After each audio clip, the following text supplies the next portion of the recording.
आज का जो हम लोग का टॉपिक है वह कम्बिनेशन ऑफ रेसिस्टर्स, मतलब प्रतिरोधों का समूहन।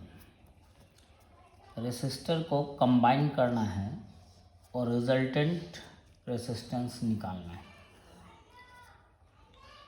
ये जो सेम कॉन्सेप्ट है वो हम लोग पढ़ चुके हैं कैपेसिटर में, संधारित्र में। जो संधारित्र के समूहन का कॉन्सेप्ट है उसी कॉन्सेप्ट पर प्रतिरोध को भी जोड़ा जाता है। बस डिफरेंस ये है कि उसका श्रेणी क्रम इसके समानांतर क्रम में काम करता है और उसका समानांतर क्रम इसके श्रेणी क्रम में काम होता है, जस्ट रिवर्स होता है। वहाँ हम लोग एक फॉर्मूला यूज़ करते थे डेरिवेशन के लिए, Q is equal to C V, और यहाँ पर वो फॉर्मूला हो जाएगा V is equal to I R, जो कि ओम्स लॉ है।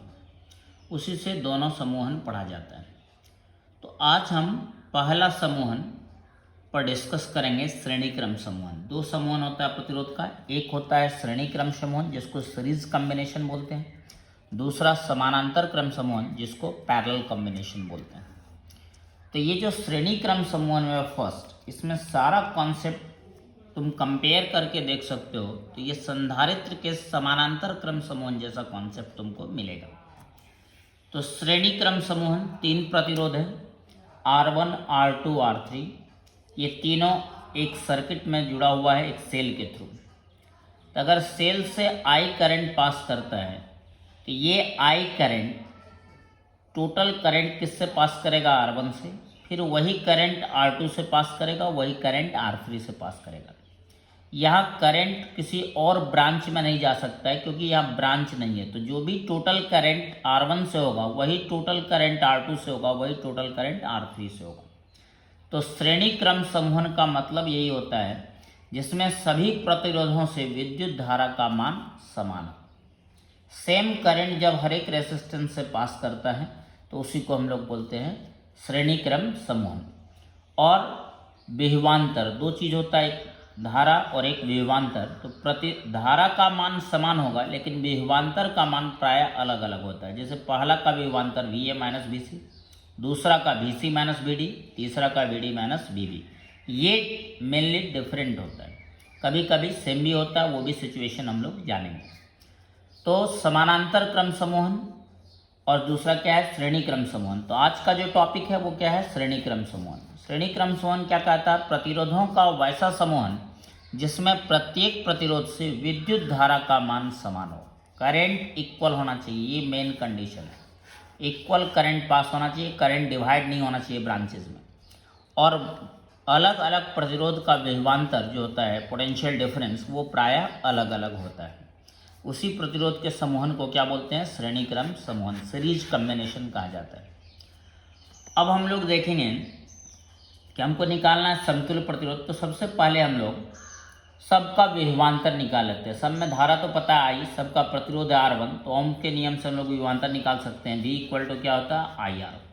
तो पहला के लिए लगाएंगे R1 के लिए, तो विभवांतर होगा VA minus VC, current I, प्रतिरोध R1। तो पहला का विभवांतर VA minus VC equal to I into R1 Ohm के नियम से। दूसरा के लिए पूछेगा तो विभवांतर VC माइनस VD R2 के लिए is equal to I into R लगाएंगे तो I इंटू R2। और तीसरा के लिए देखेंगे R3 के लिए विभवांतर VD माइनस VB, और ओम के नियम से IR होता है तो I इंटू R3। तो पहला का विभवांतर IR1, दूसरा का विभवांतर IR2 और तीसरा का विभवांतर IR3। यहाँ पर विभवांतर अलग अलग है तीनों का। अगर टोटल वोल्टेज हम लोग निकालना चाहें A और B का, तो सबको ऐड करना पड़ेगा। सबको जोड़ने के बाद VC VC क्या हो जाएगा? कैंसिल। VD VD भी क्या होगा? कैंसिल। ये VB है और यहाँ VA है, तो VA माइनस VB कुल विभवांतर जो होगा वो I कॉमन हो जाएगा, R1 plus R2 plus R3। तो कुल विभवांतर हो गया VA minus VB is equal to I into R1 plus R2 plus R3। इसको समीकरण A मान लिया। हमको निकालना क्या है? समतुल्य प्रतिरोध। मतलब अगर इस तीनों प्रतिरोध को हटा दें तो एक अकेला प्रतिरोध हम क्या लगा सकते हैं कि इफेक्ट सेम रहेगा, वही समतुल्य प्रतिरोध इक्विवेलेंट रेसिस्टेंस कहलाता है। कि जो तीन मिलकर प्रभाव उत्पन्न करता है, अगर कोई प्रतिरोध अकेला उतना प्रभाव उत्पन्न कर दे तो वही उस तीनों का समतुल्य प्रतिरोध कहलाता है।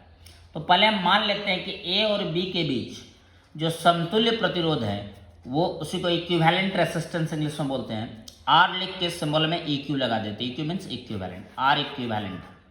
तो अब ए और बी के बीच सबको हटा के एक प्रतिरोध आर इक्विवेलेंट लगा दिए। धारा कितना है I, विभवांतर कुल कितना है VA माइनस VB। फिर ओम का नियम लगाते हैं इसमें समतुल्य प्रतिरोध में, V इक्वल टू IR। तो इसका हो जाएगा VA minus VB is equal to I into R equivalent. ये आर इक्विवेलेंट है। अब चूंकि सेम इफेक्ट होना चाहिए तो जो तीनों के कारण विभवांतर होगा वही अकेला के कारण भी विभवांतर होना चाहिए। तो यहाँ भी VA माइनस VB निकाला हुआ है, यहाँ भी VA माइनस VB निकालना चाहिए, निकाला हुआ है। अब दोनों को हम इक्वेट करेंगे, दोनों का LHS सेम है तो RHS भी क्या होना चाहिए, सेम। और समीकरण A और समीकरण B की तुलना करेंगे, RHS को इक्वल करोगे तो I into R equivalent is equal to I into R1 plus R2 plus R3। दोनों का RHS ले रहे हैं, I into R equivalent, I into R1 plus R2 plus R3। I cancel हो जाएगा यहाँ पर, तो R इक्विवेलेंट हो जाएगा R1 plus R2 plus R3। मतलब श्रेणी क्रम समूहन में अगर आपको समतुल्य प्रतिरोध पूछता है तो जितना भी प्रतिरोध है उसको आप डायरेक्ट ऐड कर दीजिए, वही समतुल्य प्रतिरोध होता है। और यही सेम कॉन्सेप्ट संधारित्र के समानांतर क्रम समूहन में था, जो आपको याद हो sorry C equivalent is equal to C1 plus C2 plus C3।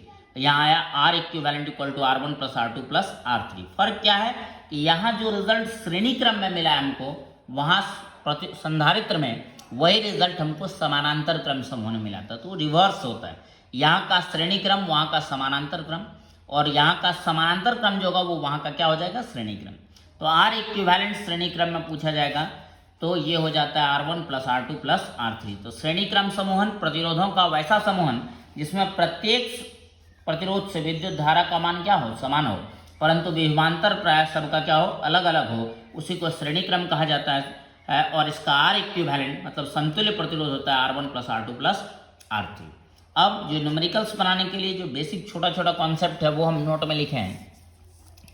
क्या है वो कॉन्सेप्ट कि यदि समान मान के n प्रतिरोध, 2 4 10 50 कितना भी प्रतिरोध हो सकता है, अगर सबका प्रतिरोध समान हो, श्रेणी क्रम में जुड़े हैं, तो R प्लस R करते हैं n तक जाएंगे तो NR हो जाएगा, डायरेक्ट n इंटू आर लिख देते हैं। R इक्विवेलेंट समतुल्य प्रतिरोध जो होता है NR। दूसरा है कि समीकरण 1 2 और 3 को ध्यान से देखिए। पहला का विभवांतर IR1, दूसरा का IR2, तीसरा का IR3। तो यहाँ तो विभवांतर अलग अलग आ रहा है क्योंकि एक में R1 है, एक में R2, एक में R3।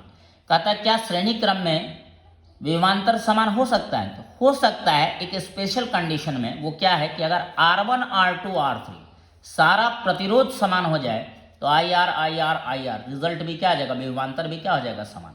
तो श्रेणी क्रम समूहन में विद्युत धारा समान, विभवांतर प्राय अलग अलग होता है। लेकिन अगर सभी प्रतिरोध का मान समान हो तो श्रेणी क्रम समूहन में विद्युत धारा के साथ साथ विभवांतर का मान भी समान हो जाएगा। तो वही कंसेप्ट है सेकेंड पॉइंट कि समीकरण 1 2 तथा 3 से यह स्पष्ट है कि यदि प्रतिरोध का मान समान हो, इसके लिए शर्त क्या है, प्रतिरोध क्या होना चाहिए, समान, मतलब R1 R2 R3 तीनों का वैल्यू सेम हो, तो श्रेणी क्रम समूहन विद्युत धारा के साथ साथ, क्योंकि विद्युत धारा तो हमेशा समान होता है श्रेणी क्रम में, सभी प्रतिरोधों का विभवांतर भी क्या होगा, समान। तो विभवांतर तभी समान होता है श्रेणी क्रम समूहन में जब प्रतिरोध का मान क्या होता है, समान होता है। तो वोल्टेज इक्वल होने के लिए रेसिस्टेंस को भी क्या होना चाहिए, इक्वल होना चाहिए। उसके बाद क्या है, अगर हम लोग देखें कि जो रिजल्टेंट है, जो रिजल्ट है समतुल्य प्रतिरोध, उसका विभवांतर VA माइनस VB, और जो कुल विभवांतर है वो भी क्या है, VA माइनस VB। मतलब समतुल्य प्रतिरोध का जो विभवांतर होता है वो सभी प्रतिरोधों के विभवांतर के योग के बराबर होता है। समतुल्य प्रतिरोध का विभवांतर सभी प्रतिरोधों के विभवांतर के योग के बराबर होता है, लेकिन समतुल्य प्रतिरोध में जो विद्युत धारा है वही विद्युत धारा सभी प्रतिरोध में, I जो है सभी में है। इसलिए हम लोग लिखते हैं कि श्रेणी क्रम समूहन में, श्रेणी क्रम समूहन में जो विद्युत धारा की बात करें समतुल्य प्रतिरोध से गुजरती है, वही विद्युत धारा सभी प्रतिरोधों से गुजरती है। तो अगर 4 5 6 8 10 श्रेणी क्रम में प्रतिरोध है तो सबसे धारा ना निकाल के अगर हम समतुल्य प्रतिरोध से धारा निकाल दें तो वही सभी प्रतिरोध से धारा हो जाएगा। लेकिन अगर विभवांतर पूछेगा समतुल्य प्रतिरोध का तो सभी का प्रतिरोध का विभवांतर निकाल के उसको क्या करना पड़ेगा, जोड़ना पड़ेगा। तो समतुल्य प्रतिरोध से गुजरने वाली धारा ही सभी प्रतिरोधों से गुजरने वाली धारा के समान होती है। लेकिन समतुल्य प्रतिरोध का विभवांतर वो सभी प्रतिरोधों के विभवांतर के योग के बराबर होता है। सबको जोड़ेंगे तब हमको समतुल्य प्रतिरोध का विभवांतर मिलेगा। और लास्ट पॉइंट है इसका कि अगर हम श्रेणी क्रम में जोड़ते हैं तो NR होता है, N मल्टीप्लाई होता है, मतलब प्रतिरोध का मान बढ़ता है। श्रेणी क्रम में जोड़ने से प्रतिरोध का मान क्या होता है, बढ़ता है। जैसे 2 + 2 को जोड़ेंगे तो कितना हो जाएगा, 4 हो जाएगा। तो रेसिस्टेंस का वैल्यू जो है वो इंक्रीज करता है। तो ये चारों बेसिक पॉइंट है जो छोटा छोटा न्यूमेरिकल्स बनाने में ऑब्जेक्टिव सब काम देता है कि अगर समान प्रतिरोध वाला N संधारित्र है तो डायरेक्ट लगा देंगे NR, और कहेगा कब विभवांतर इक्वल होता है श्रेणी क्रम में, तो जब प्रतिरोध का मान समान होगा। तो धारा तो हमेशा समान होता है, लेकिन अगर प्रतिरोध समान हुआ तो विभवांतर भी समान हो जाएगा। तीसरा पॉइंट कि अगर आप समतुल्य प्रतिरोध से धारा निकाल लिए तो वही सभी प्रतिरोध से धारा होगा, लेकिन समतुल्य का जो विभवांतर होता है वो सभी विभवांतर के योग के बराबर होता है। और श्रेणी क्रम में जोड़ने से प्रतिरोध का मान क्या होता है, बढ़ता है। छोटा छोटा 2-3 एग्जाम्पल हम दिखाएं कि यदि 5 ओम वाले 6 प्रतिरोध है, सबका प्रतिरोध कितना है, 5 ओम, श्रेणी क्रम में जोड़ा जाए तो समतुल्य प्रतिरोध क्या होगा, तो सेम है, R 5 ओम N 6 है तो R इक्विवेलेंट पड़ेगा अभी तुरंत N × R, तो 6 × 5 करेंगे तो 30 ओम, डायरेक्ट आ जाएगा 30 ओम। अगर 5 ओम वाला 6 प्रतिरोध रहेगा तो उसको मल्टीप्लाई कर देना है NR से, तो 30 ओम आ जाएगा समतुल्य प्रतिरोध। उसके बाद सेकेंड एक एग्जाम्पल है। सेकेंड एग्जाम्पल क्या है कि 3 प्रतिरोध है श्रेणी क्रम में, R1 R2 R3, 3 ओम 4 ओम 5 ओम, 3 प्रतिरोध है A और B के बीच। कुल विभवांतर दिया हुआ है, समतुल्य जो होगा टोटल विभवांतर 60 वोल्ट, टोटल वोल्टेज है ये A और B के बीच का। कहेगा ज्ञात कीजिए समतुल्य प्रतिरोध, सभी प्रतिरोध का विभवांतर जो कि अलग अलग होगा क्योंकि प्रतिरोध अलग अलग है, और सभी प्रतिरोध से विद्युत धारा। तो अगर समतुल्य प्रतिरोध पूछेगा डायरेक्ट जोड़ देंगे R1 + R2 + R3, तो 3 + 4 + 5 करेंगे तो ये आ जाएगा 12 ओम। अगर हमको सबसे धारा पूछता है तो हम अभी तुरंत बताएं कि अगर हम समतुल्य से धारा निकालना है तो वही सभी से धारा होता है। तो समतुल्य प्रतिरोध आया है 12 ओम, और समतुल्य प्रतिरोध का विभवांतर जो है वो कितना है जी, 60 वोल्ट। टोटल विभवांतर कितना है, 60 वोल्ट। तो ओम का नियम लगाते हैं, V = IR, कुल विभवांतर 60, कुल प्रतिरोध 12, तो I निकल जाएगा 5 एम्पियर। और अगर हम समतुल्य प्रतिरोध का भी धारा निकाल लेते हैं तो वही सभी प्रतिरोध से धारा हो जाएगा। तो सभी प्रतिरोध से धारा पूछेगा तो 5 एम्पियर जो समतुल्य से होता है वही सभी प्रतिरोध से होता है। अब कहेगा सबका विभवांतर बताइए, तो इसको हम C मान लेते हैं, इसको D मान लेते हैं। तो ओम का नियम लगा देते हैं, V = IR, पहला के लिए R1 के लिए विभवांतर क्या होगा, VA - VC, ओम का नियम लगाते चलेंगे। I धारा है तो ये हो जाएगा I × R1, VA - VC I × R1, I कितना निकला है 5 एम्पियर, और R1 का मान कितना है 3, तो 5 × 3 15 वोल्ट। और R2 के लिए पूछेगा तो VC - VD विभवांतर होगा I × R2, I निकला हुआ 5 एम्पियर, और R2 कितना है 4, तो 5 × 4 20 वोल्ट। और R3 के लिए पूछा जाएगा कितना होगा, तो VD - VB I × R3, I का वैल्यू 5, R3 का वैल्यू कितना है 5, ये हो जाएगा 25 वोल्ट। तो विभवांतर सबका अलग अलग आ रहा है क्योंकि प्रतिरोध का मान क्या है, अलग अलग। हाँ, लेकिन अगर समतुल्य विभवांतर देखा जाए, समतुल्य प्रतिरोध का 60 वोल्ट, तो वो सभी प्रतिरोध के विभवांतर के योग के बराबर होता है। तो सबको जोड़ देंगे 15 + 20 + 25, तो ये भी 60 वोल्ट आ जाएगा। तो समतुल्य प्रतिरोध का जो विभवांतर होता है वो सभी प्रतिरोधों के विभवांतर के योग के बराबर होता है। तो ये आज का टॉपिक है हम लोगों का, श्रेणी क्रम समूहन, किसका, रेसिस्टेंस का। और ये बहुत अच्छा क्लियर होगा अगर आप संधारित्र का समूहन पढ़े हुए हैं। तो दोनों कॉम्बिनेशन एक ही कॉन्सेप्ट का है।